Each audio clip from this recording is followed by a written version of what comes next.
Alright everyone, welcome back to the channel. We're working on the TL1000R. Just a recap, we replaced the spark plugs, went to the local hardware store.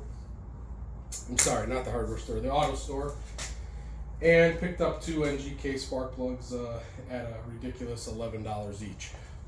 So luckily we only need two as it's a V-twin. So those plugs are installed. Put the radiators back together, the 6 bolts that hold them back together, and then I removed that switch that they put on the sensor to flip to manually turn the fans on. So they didn't solder anything, they just removed the insulation and wrapped the wire around and put tape around it. So very dangerous. I retaped it, retaped separately each wire that they removed the insulation on, and then I put tape all the way around it so it's secure. Now let's get on to the issue that I think it's going to have. I did put the fuel pump back into the tank. The fuel pump seems to be working. I tested it. I just put 12 volts to it. Pump was working. It does pump. That doesn't tell us if it actually makes pressure or has the volume, so we won't know till we get it connected. And I blew out the fuel filter. There was really nothing in there, so I'm confident the pump and the filter is good. What I'm not confident is these are known for, clogging the injectors. So I'm going to put the tank back in. Actually, I'm putting fuel in it now to make sure it's not leaking, and I did have a small leak. I tightened up the 8mm or 10mm bolt just a little bit more, and the leak did stop, so we're good to go there. Now it's just time to connect all the sensors, because we have the air intake sensor that it needs to calculate the air fuel mixture, because I want to see if this thing actually runs on its own. And once we get that to happen, then we can start reassembling and kind of cleaning it up and getting it ready for sale. This looks like water, so that was concerning to me. Or it's very diluted coolant, mostly water, but I did pull the cap off and it is a nice green coolant. Oil doesn't have anything mixed in there, and it is full. But we'll do the maintenance on it as well. We'll change the oil and filter.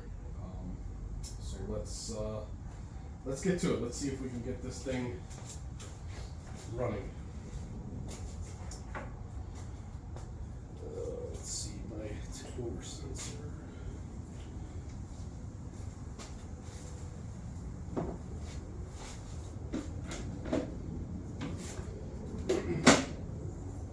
So for now, I'm just going to remove the intake sensor just to plug it in, because I don't want the air box in the way.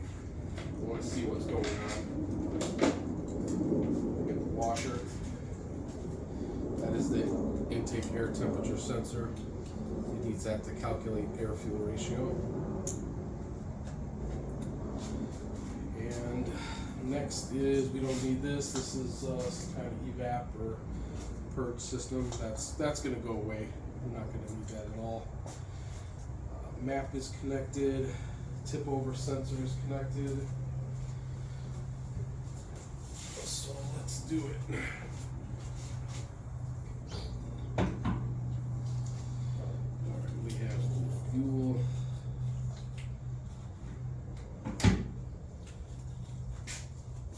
Let's put the return on first, because that one is where the fuel drips out of.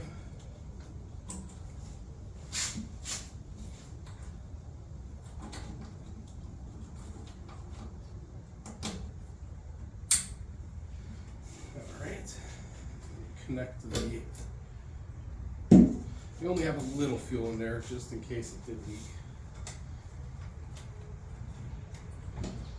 Connect the pump here. Alright, now it's just sitting on there. I just want to see if it works. pump is priming.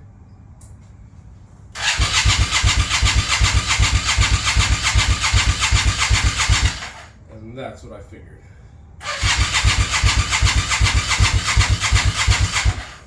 My guess is the injectors are clogged. Put the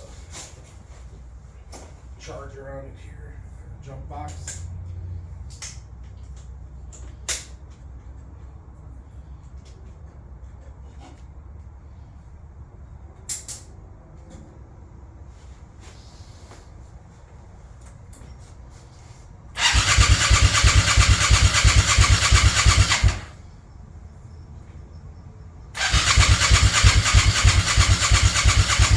Alright, so it's fuel injected, so it would start right up if it was injecting fuel.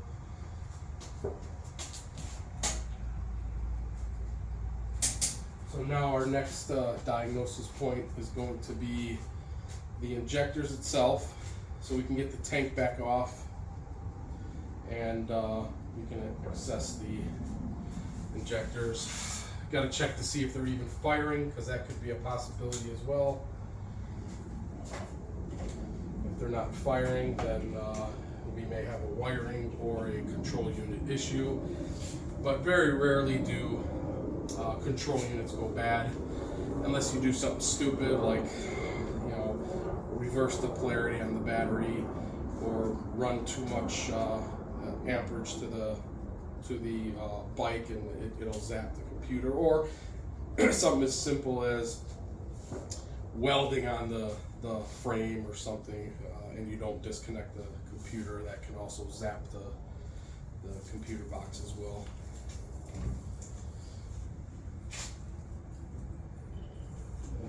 Let me double check, make sure I had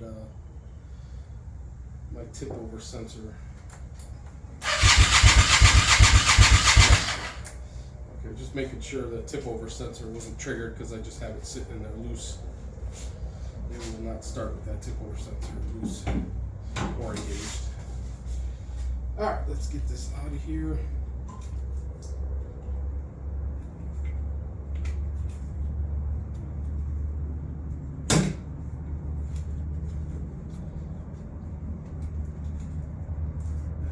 Three hands to work on this thing.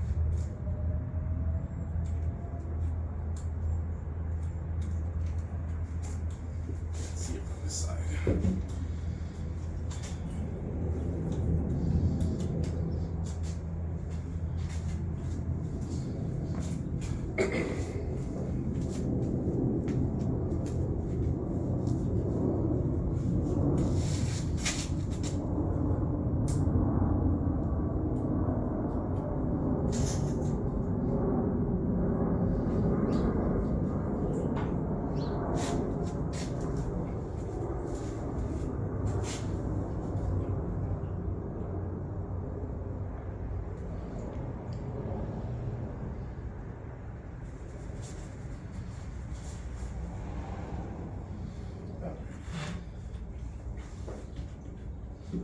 I'll drain the fuel later, or just leave it like that.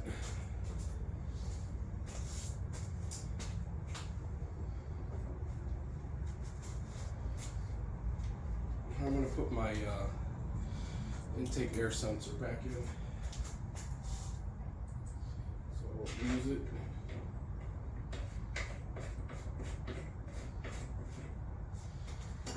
Yeah, I'm using the wrong tool. It doesn't need to be really tight. Alright, so injectors. There's an injector plug. That's the TPS. Injectors are buried in here good.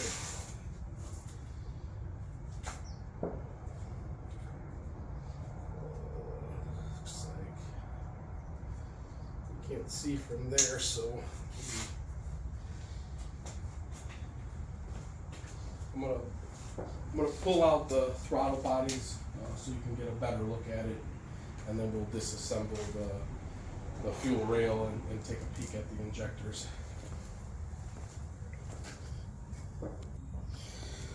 All right, the throttle bodies are out, and the fuel injectors are, this has 2 per cylinder. This thing's pretty dirty. They're sitting right here.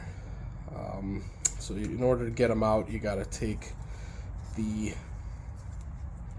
screws here out to remove the railing, and then they'll, not the railing, remove the rail, and then the injectors will come out.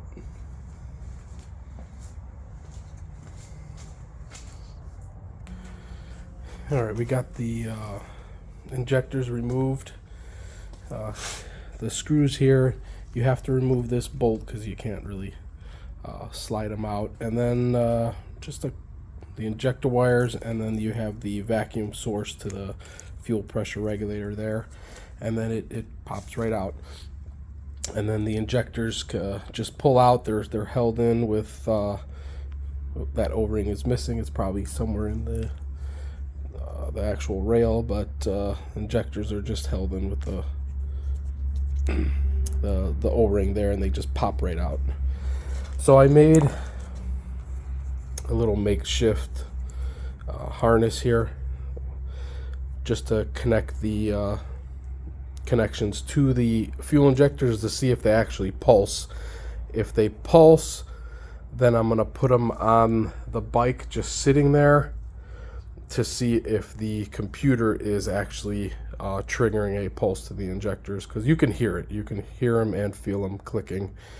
If that's the case, then we know we have fire, or we know we have injector pulse from the computer, and then we will most likely have clogged injectors. So let's see how these injectors are working. All right, so this is how I wired it up. It's just 2 terminals and then the free wires at the end. You just connect them to positive and negative, and you should hear a click. I don't know if you can hear that, but that means the injector is firing electrically, I should say. Mechanically, it could be clogged.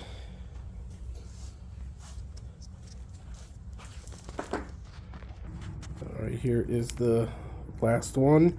Now it's you got to make sure you do not hold the injector onto the power supply, because injectors pulse width, they don't stay on constant. And that one is clicking. So if you hold it on there, you're going to burn out the injector, because it's constant 12 volt to the injector, and it will burn it out. Injectors pulse width, so you just tap it on and off. You can hear the click, you could feel the click, and then you know it's electronically working. So now we have to see if the computer, the ECM, is triggering the injectors. If it is, then we know we have clogged injectors. If it is not, then we have either a wiring issue or a toasted ECU. All right, so we're going to test the injectors themselves. I'm sorry, not the injectors, but the pulse width of the actual computer. So the injectors are working, they are clicking, and while it was clicking, I did spray some WD-40 in the top portion, and then I just used a compressed air gun in the top hole here. That's where the fuel goes in, and then it gets sprayed out on the bottom. So while I was touching the battery on and off, I was blasting air through the top, and the injectors are mechanically opening as well as electrically opening. Now I did the same thing with the engine here. I just connected the harness for the injectors. I bypassed obviously the fuel rail so I can see. So the air pressure I'm using, the nozzle I'm replacing the fuel pressure with. So I just spray some WD-40 in there, and then I pretty much strap the clutch lever so I don't have to hold it. You know, you kind of need 4 hands to do this. So you turn the bike on, you crank it over. I kind of cranked it over with my elbow. You know, I put my elbow up here and hit the starter because obviously I don't have anybody to help me here. And then I pushed the compressed air gun into the top of the nozzle here. And while it was cranking, there was no blast of WD-40 out the tip. The injectors are not firing from the ECM. So there is no injector signal to fire. So that is our next diagnosis. I thought the injectors were going to be clogged. I wasn't expecting the injectors not to be triggered by the ECM. So that is our next step in figuring out what the heck is going on with the injectors. Bike otherwise would run. You spray fuel in there and it starts up and runs, but we're getting no fuel injection signal from the computer. All right, so I'm gonna, it's hard to do this while holding. I'm just gonna take some WD-40, spray it in there like that, just a little bit. When you blast air pressure to it, you'll see it come out as a mist if the injector is firing. I'm gonna have to put the phone down here, guys.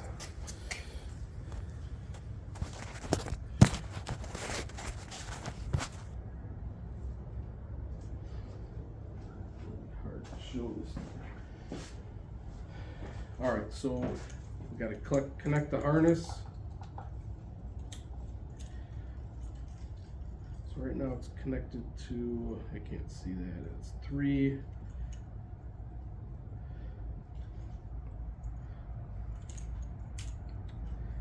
We have the air, so I'm just gonna kind of get this out of the way.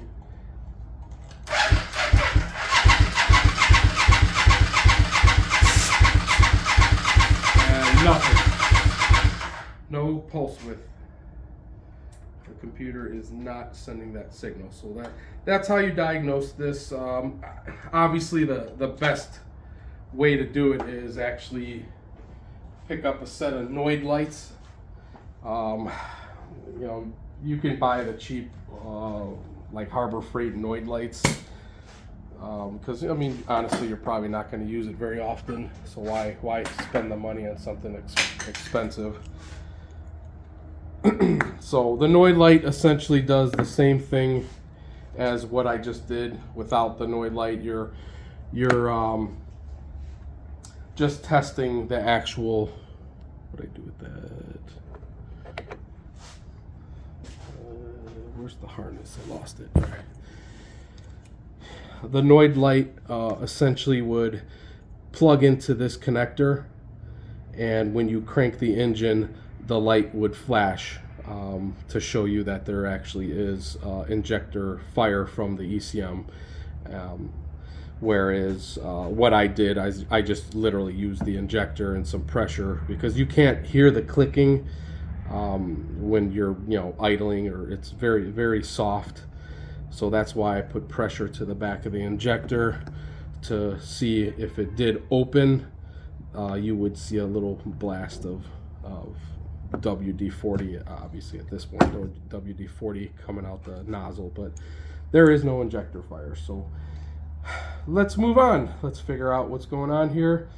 If the wiring is good, most likely the ECM is fried. The injector drivers are fried in the ECM, and that's causing it to not fire the injectors. All right, we're back at it. I put the throttle bodies back together, and then I checked to see if there was actually fuel going into the throttle bodies, and I also played with the connector for the injectors. So I took air pressure and blasted it through the feed line here after I sprayed some WD-40 in it, and I did see some injector pulse. So I cleaned up the connector here and put it all back together. Attempted to start it. And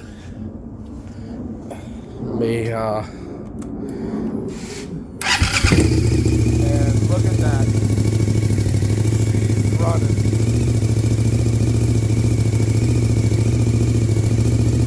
So let me get it all put back together, because right now the throttle bodies are just sitting in there, nothing's tight. And then we'll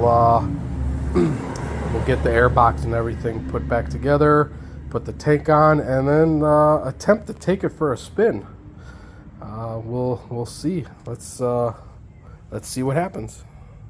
All right, so we're putting everything back together, and I noticed the cover to the air box was on it, and it's missing everything. The filter, the hardware to mount it, the velocity stacks, those are all gone. They're I don't know, somebody was in here that they shouldn't have been in there, and obviously the parts got thrown away or lost or whatever. So we're gonna run the bike with the throttle bodies only. I'm not gonna drive too far.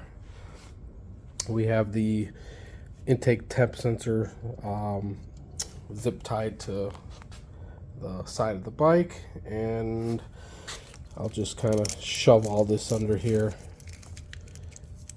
so we can get the tank on it. I'll have to block off this vacuum line so it doesn't create a vacuum leak, and then we'll see what it does. Hopefully it shifts good, has all the gears, and I'll let it sit here and idle until it gets up to operating temperature, and then we'll check and see if that cooling fan switch works. It should click on somewhere around 220, and then the fans will click on, and then the temperature will drop back down. So if it doesn't do that, when it hits 220 degrees, and if that fan doesn't click on, then we'll shut her down and manually turn the fans on to confirm that the fans work, and then we'll have to get a new coolant fan, or I should say a temperature fan switch. All right, let's get the tank on and see what she does. All right, we have everything together, of course minus the air box, air filter, velocity stacks. I'm gonna have to start searching eBay to get those. Tank's on, everything's ready to go. I put the gas cap back on. It is cracked, but something's better than nothing. I don't want fuel spraying all over me. So we'll see how she runs.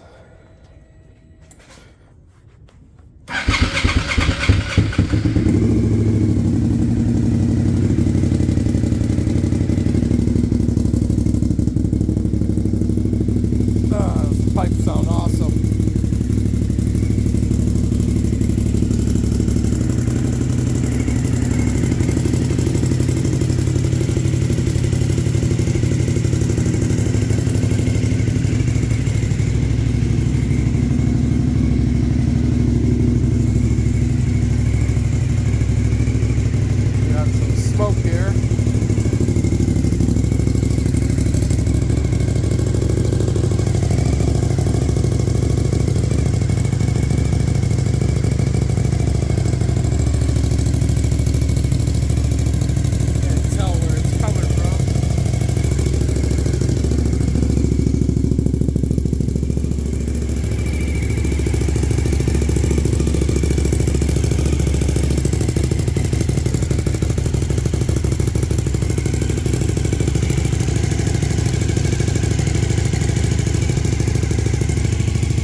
been a long time since this thing ran, so let it run a little bit and then we'll see. Alright, I took it for a ride. It runs pretty good, shifts in all gears smooth, very powerful. I love this bike. You just can't beat that torque. So right now I'm just waiting for the fan to click on. Right now it's at 220. So if this fan doesn't click on soon, then I'm going to go ahead and replace that temperature switch. And there it goes. It just clicked on. Yes, my FI light is on because of that map sensor.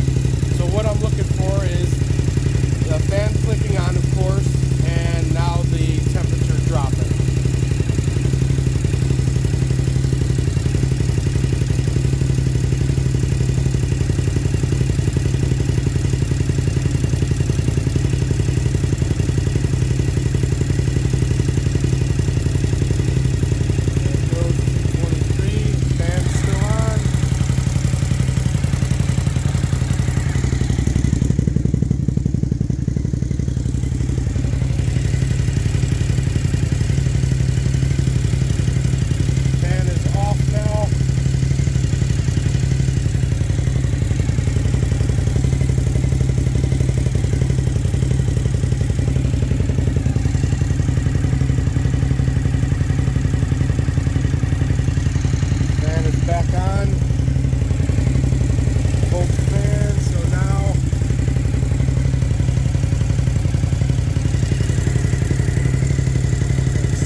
Guessing that sensor is not doing too good, because that temperature should click on at 220-ish and then drop down to 210, maybe 215, and then the fans will turn off and then it repeats the cycle when it gets back up to 220. So the fans are turning on, but not very long.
I'm not comfortable with 228 degrees.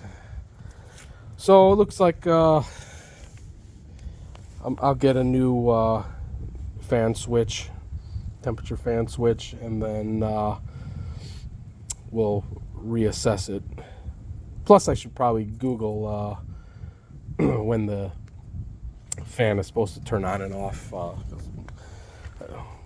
I normally don't get a lot of V-twins, but 220 is about the norm, is when they start clicking on. But any little advice, if you guys buy a used bike, and it's a good rule of thumb, make sure you obviously ride the bike. Most people are probably not going to let you ride unless you put cash in their hand, because you can easily drop their bike, and then they're out of bike. So definitely test drive it, make sure everything shifts, because even though a bike runs, it may not shift, and if it does shift, it may pop out of gear under throttle, but you won't know any of that until you test drive it. So you want to get in every gear and then give it some throttle, load up that transmission, make sure it doesn't pop out of gear under load, because most of the time they will not pop out of gear unless it's under a load. So if you're just cruising by, just popping it in a gear, you may not have an issue. And then definitely do exactly what I did here. Let it sit and run. Make sure that seller does not shut the bike off, and just let it run until you actually see that temperature go up and those fans click on, and then those fans shut off and the temperature dropping. Make sure you could physically see that happen, because if you get home and this happens, or if you're riding at home, it's going to overheat on you. You don't want to do any more damage. And then definitely, if you are purchasing a bike, make sure they don't start it up before you get there. I hate when sellers do that. They get the bike all warmed up and stuff, or even with cars, you always want to see the cold start attributes of the the actual bike, because it may not want to start cold, and it may run rough cold. There can be a lot of factors that you don't want to deal with, especially if you're riding the bike home. New bikes, if you are buying a bike, I would definitely always trailer it, because you never know. Something may happen that's out of the buyer and the seller's control, and that'll just leave you on the road. And then definitely go through the bike. Make sure, because you don't know who is messing with these bikes. Obviously, someone who messed with this one didn't know what the hell they were doing. They could be messing with the brakes, they could be messing with the wheels, they could forget to put tighten up caliper bolts. Hell, they could forget to tighten up the actual axle, the wheel axle nut. So when you get the bike home, just go around it, start tightening up bolts, because once they sell it, they don't care. It's not their problem. And whenever you buy something used, it's always as is, so there's nothing you can do about it if the wheel flies off when you're riding at home. Just go around the bike and check those fasteners, make sure they're nice and tight. You want to be safe. I haven't been on a bike in a long time, and I'm old. I'm in my 40s now. Yes, that's old to those who are over 40, and to those who are 20, well, it is what it is. I got a family, I got kids, the wife, I got people I got to get home to take care of. So it's been 15 years or so since I've actually ridden on the street on a bike. So they're dangerous. We're here in Chicago. People are crazy. They don't care. You're going to lose the battle every time. 4,000 pound car versus 450, 500 pound motorcycle. So just be safe, guys. Watch yourself. Don't rely on somebody else to watch for you, because that's never going to happen. So I'm going to go order some parts for this thing, because it does need something. One of which is an air box, because that one's missing everything, damn near half of everything, including the fasteners.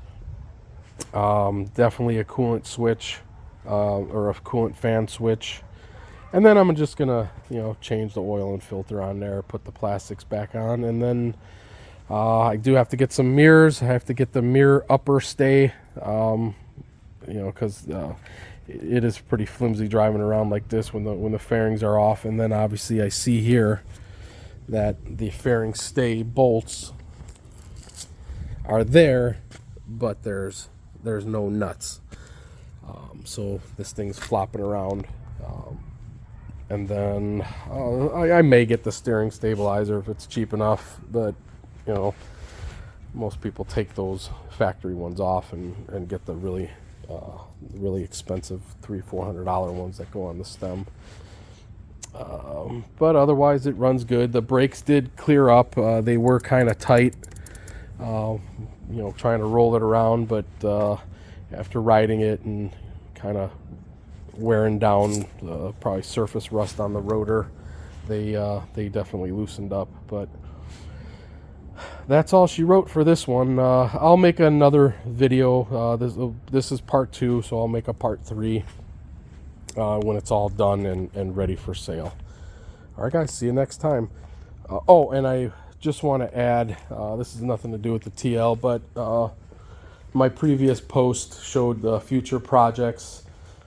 This one I picked up after that post. So this is an 03 Hayabusa, and the engine is not very happy. It's pretty much no compression in the engine. So this one we're going to tear into in a future project.